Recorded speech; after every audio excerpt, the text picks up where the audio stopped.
Sumainyo ang Panginoon. At sumaiyo rin. Ang mabuting balita ng Panginoon ayon kay San Lucas. Papuri sa iyo, Panginoon.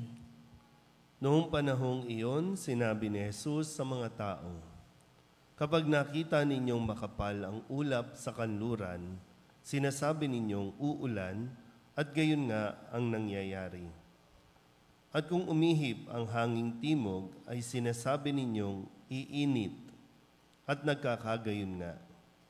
Mga mapagpaimbabaw, marunong kayong bumasa ng palatandaan sa lupa at sa langit. Bakit hindi ninyo mabasa ang mga tanda ng kasalukuyang panahon? Bakit hindi ninyo mapagpasyahan kung alin ang matuwid? Kapag isinakdal ka sa hukuman, makipag-ayos ka sa nagsakdal habang may panahon.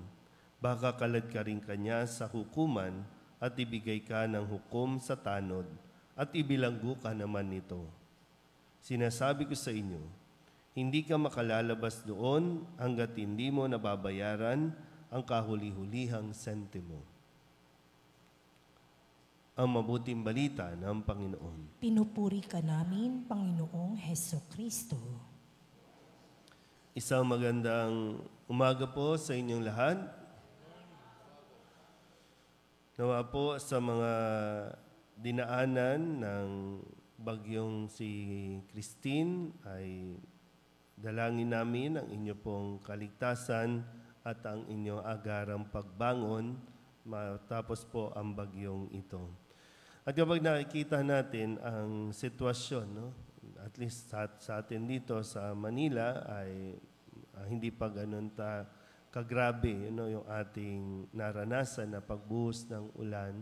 Pero pag nakikita natin yung kalagayan o yung sitwasyon sa iba't ibang lugar, no, mga lumulubog na lugar, mga inaanod na mga bahay, no, yung mga tao na nasa bubungan na kasi talagang sobrang taas ng tubig, hindi ko maiwasan, no, na mapaisip din kung ano na ba talaga kasi ang nangyayari.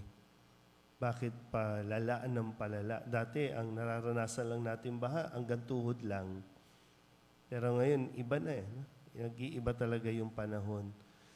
Kaya ang mga tao naman ngayon, nag-iiba yung panahon, umaasenso, diba, tumatalino.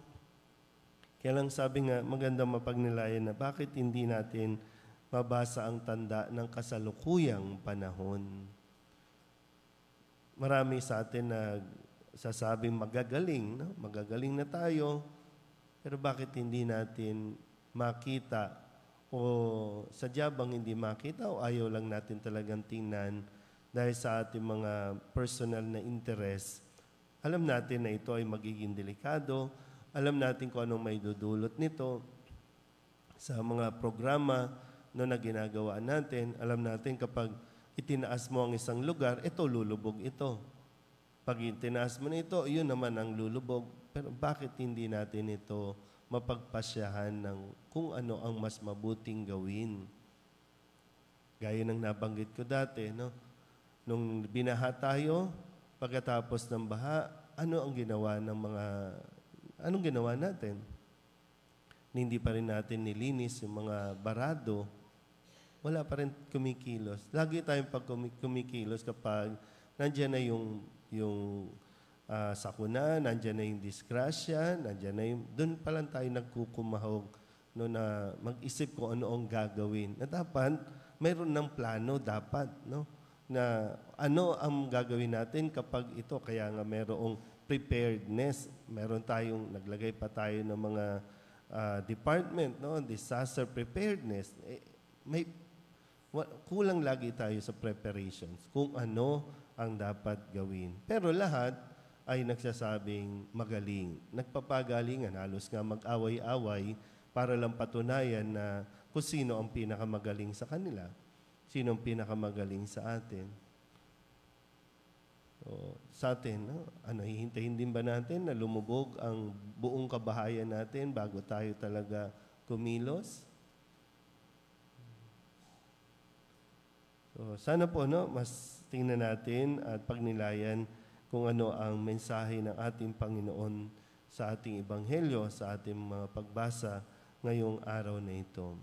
Pero wag natin na alisin yung pagdarasal para sa kaligtasan ng lahat, sa kaligtasan natin. Hindi natin kasi dapat isisi sa kalikasan ang mga trahedya na nangyayari sa atin. Kasi nature yan, nature niya ang bumuhos, ang dumaan, ang bumagyo. Dahil kailangan natin ng mga yan. Mas matakot tayo kapag hindi na yan nararanasan dito sa atin.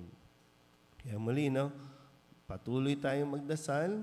Pagdasal natin ang mga desisyon ng mga namumuno. Ipagdasal natin ang kaligtasan, lalong-lalo na ang mga naiipit, at ang mga lalong naaapektuhan sa mga maling desisyon ng pamamalakad sa atin pong kalikasan. Amen?